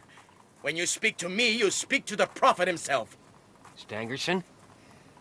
Drebber and Stangerson. That for your prophet! And I hoped you were going to be reasonable. Teach him how to be reasonable, Brother Drebber. Oh, my pleasure, Brother Stangerson. Oh! Oh!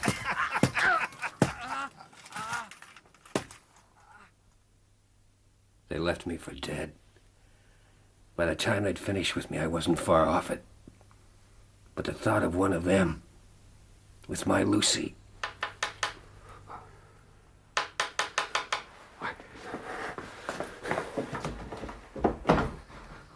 Who's there? I warn you, I'm armed. Quiet! For the love of heaven! Good God, you nearly had my gun in your face. For pity's sake, get me inside. They're all around the house. The devil they are. Here, take my arm.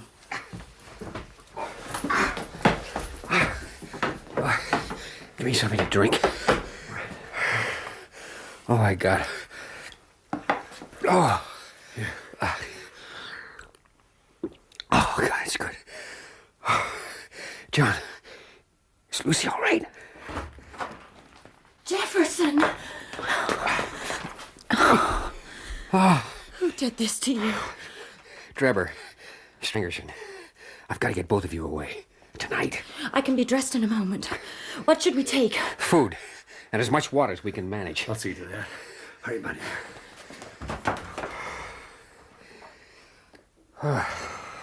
John? What is it, son? This house, the farm. Everything you worked for. What's that to me? Give me a hand with the food. The watchers were concentrating on the front and the rear of the house. We climbed out the side window while the moon was hidden by the clouds. And we made it safely to the edge of the cornfield. Oh, thank God. We've done it.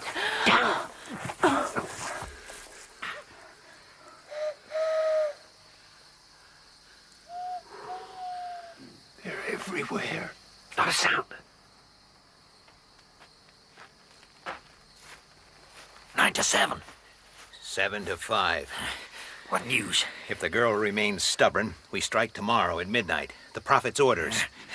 Then there'll be some fun. Aye, brother. I'll tell the others. Is it safe to move on? We must.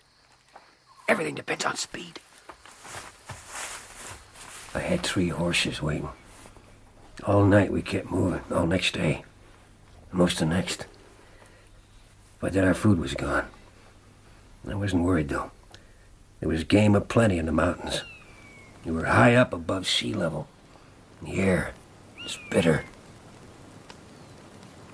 Let me go. No. No, you rest while you can. I'll not be long. Be back before full dark. Depend on it. We'll have a quick meal and move on. This time tomorrow, we'll be in Carson City. And safe. I had to tramp a couple of miles or more before I had any luck with my rifle. The last of the light was dying by the time I got back. Hello? Lucy? John? We'll feast tonight!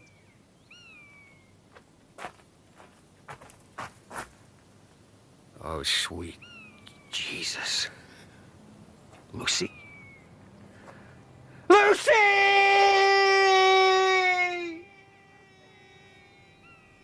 I found John Ferrier at the edge of the clearing. He'd been beaten like an animal and shot. Lucy wasn't there. Were you able to build up any picture of what happened? Not until the next morning. I saw the tracks. A lot of men on horseback. They'd come up behind us, along the path. And they'd turned back towards Salt Lake City. They'd taken our horses. But I set off after them. How long did it take you? 6 days. By the time I reached the city, I must have looked a wild sight. I stayed in the shadows. The streets were hung with flags. They were celebrating the marriage of an elder son. All I heard was talk about the great rivalry between these 2 fine young men. On the very day I got there, the prophet had given my Lucy to Enoch Drebber. What did you do? I went back into the mountains. I suppose I must have lost my senses for a time. When I came to myself, I returned to the city. I knew what I'd find there. I knew she was dead. Dead of grief and shame. Some of Drebber's other wives were keeping vigil over her body. I took his ring from her finger. I'd not have her buried in Drebber's ring. And I vowed I'd not rest till I'd made them pay for what they'd done to my love. The rest is easily told. There was a great split among the chosen people. Many gave up the faith. Drebber, Stangerson among them. John Ferrier's fortune had made Drebber a rich man. But for some reason, he and Stangerson stuck to each other's company and set off to travel together. They were rich and I was poor. But I dogged them. I followed them across 2 continents. Sometimes I nearly caught up with them. Other times I lost the trail for long stretches. But always, I kept going. Always. Just how long has this business been going on? 20 years.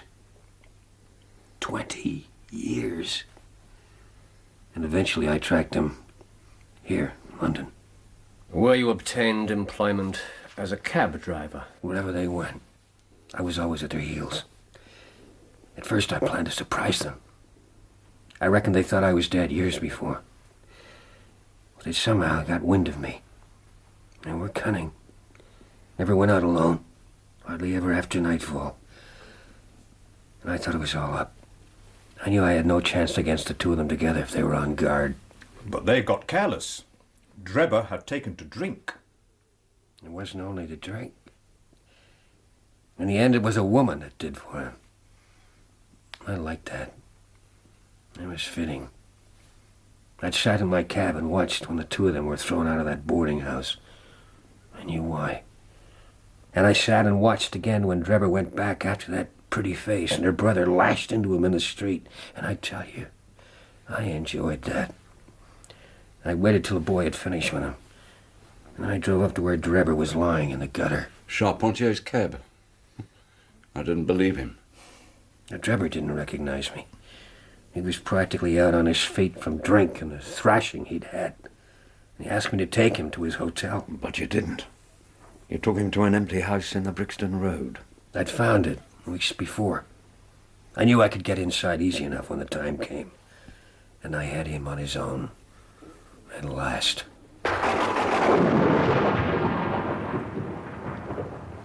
This is my hotel. Cabby, it's damn dark here. Now, Enoch Drebber. Who am I? What? What do you mean? Who are you? I don't know you. I've never seen...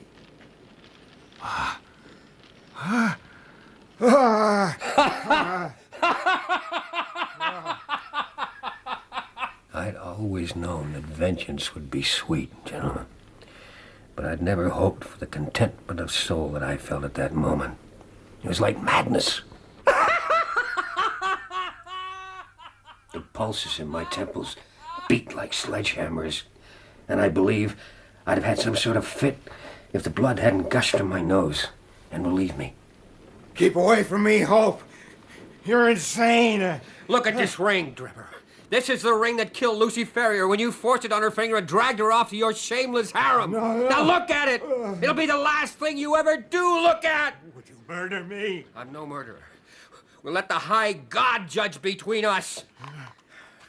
There are 2 pills in this box.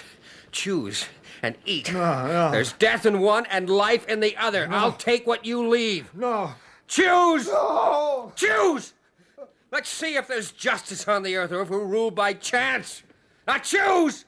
By God, I will murder you where you stand!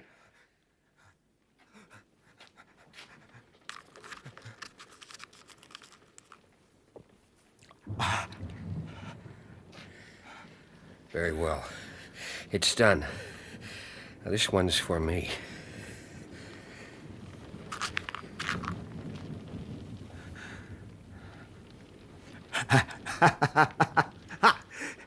I've beaten you, Jefferson Hope. Justice on earth. I'll watch you die like the stinking rat you are.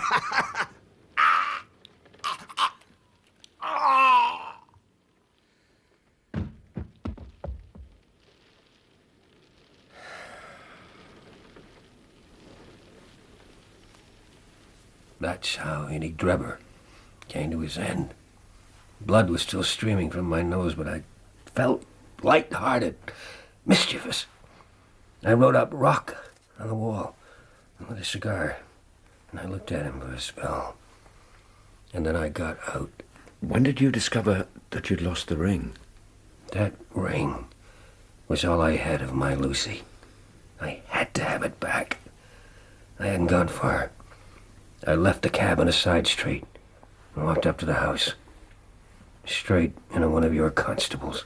PC John Rance. I fear he will not rise in the force. You pretended to be drunk. He paid me no heed.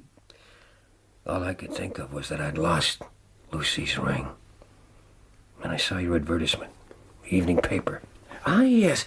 Who was your accomplice who visited Baker Street? Accomplice?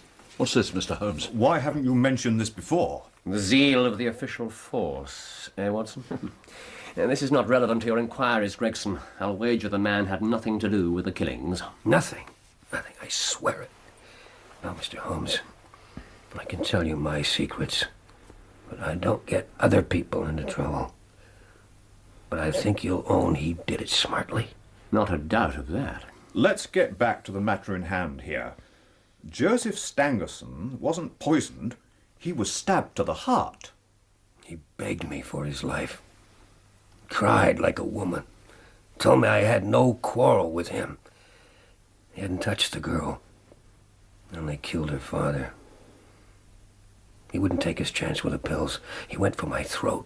It was self-defense. The outcome would have been the same in any case. But Providence would never have allowed his guilty hand to pick out anything but the poison. And that's the whole of my story. You may consider me to be a murderer, but I say I'm just as much an officer of justice as you are.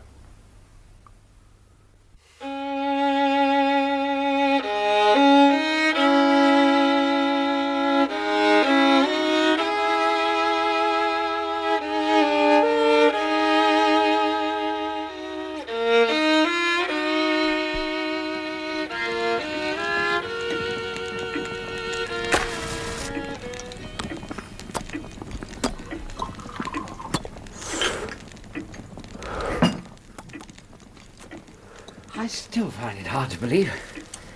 If someone had said to me 2 weeks ago that I was going to find myself caught up in a murder investigation, what an extraordinary affair. Thank you, Doctor. It's even more extraordinary than you know. Look at this. It's from Gregson. Arrived just before dinner. Good Lord. That's incredible. He must have died while we were actually on the way back here. He hung on to life until his story was told. Power of the mind. Amazing. Making his statement was as important to him as exacting his revenge. You really think so? Oh, yes, yes. What other reason could he have had for giving himself up? What did you say? Oh, Watson, think. Wiggins led Hope to the very same rooms where, not 12 hours before, his accomplice had been given a patently false wedding ring. He must have known it was a trap. He fought like a cornered tiger. Oh, what a picturesque vocabulary you do possess. Well, perhaps it was bravado. Perhaps his nerve failed him at the last. I don't know. But do you recall what he said? Almost as soon as we reached the yard. Yes, yes. Wait a moment. Here. I knew I'd made a note of it. I don't care how soon I go, but I should like to leave an account of this affair behind me. I don't want to be remembered as a common cutthroat. I don't want to be remembered as a common cutthroat. He came here knowing he would almost certainly be arrested because he desperately wanted his story on record. All that. 20 years. For a woman. Holmes? Gregson and Lestrade will be furious at his death. Where will their grand advertisement be now, huh?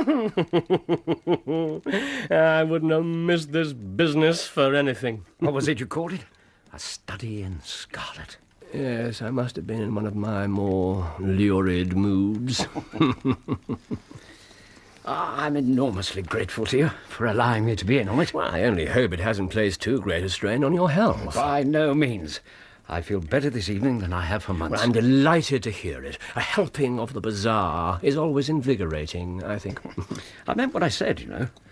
You really have made an exact science out of detective work. Compared to you, Gregson and Lestrade are like blind men. Your merit should be publicly recognised. You ought to publish an account of the whole affair. If you won't, I'll do it for you. Huh? I'd no idea you went in for writing. I thought your literary activities were confined to compiling lists of my shortcomings. Please, let's not go through that again. I didn't know you then. And now you do. Come on. A study in Scarlet. We'll make a marvellous story. It has adventure, suspense, romance, everything. Well, what do you say? I say, come in, Mrs. Hudson. The evening papers, gentlemen. Special late edition. Oh, thank you, thank you. Just throw them down somewhere. I shall do no such thing. There you are. Nice and tidy. Good evening, Mr. Holmes. Dr. Watson. You shouldn't tease her.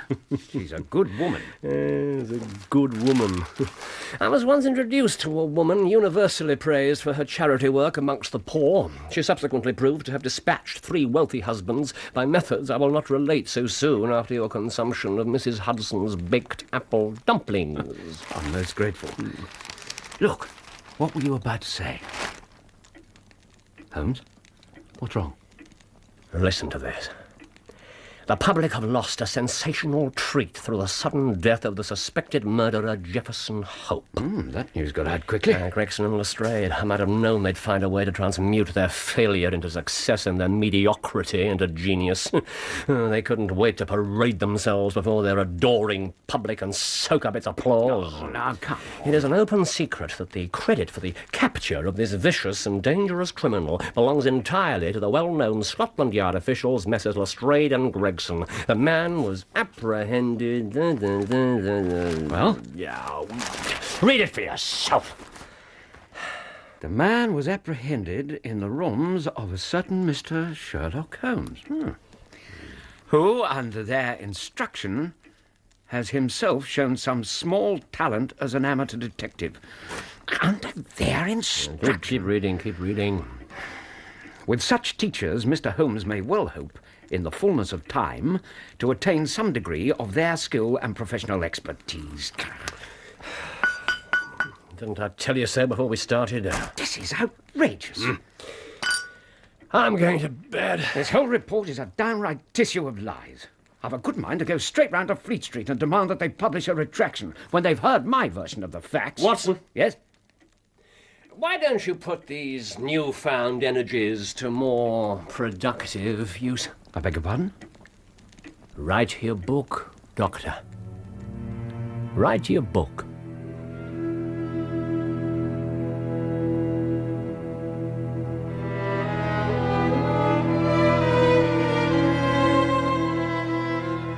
That was part 2 of A Study in Scarlet by Sir Arthur Conan Doyle, dramatised in 2 parts by Bert Coules, with Clive Merrison as Sherlock Holmes and Michael Williams as Dr. John Watson. Jefferson Hope was played by Shane Rimmer, Joseph Stangerson by Matt Zimmerman, Enoch Drebber by Ed Bishop, Inspector Lestrade by Donald G., and Inspector Gregson by John Moffat. Peter Carlyle played Brigham Young, Alice Arnold, Lucy, Christopher Good, John Ferrier, Alan Dean, Wiggins, Anna Cropper, Mrs. Hudson, Marcia King, Madame Charpentier, Jane Slavin, Alice, and John Bull, Stangerson Sr. Other parts were played by members of the cast. The violinist was Alexander Balanescu. A Study in Scarlet was directed by Ian Cotterell and produced by David Johnston.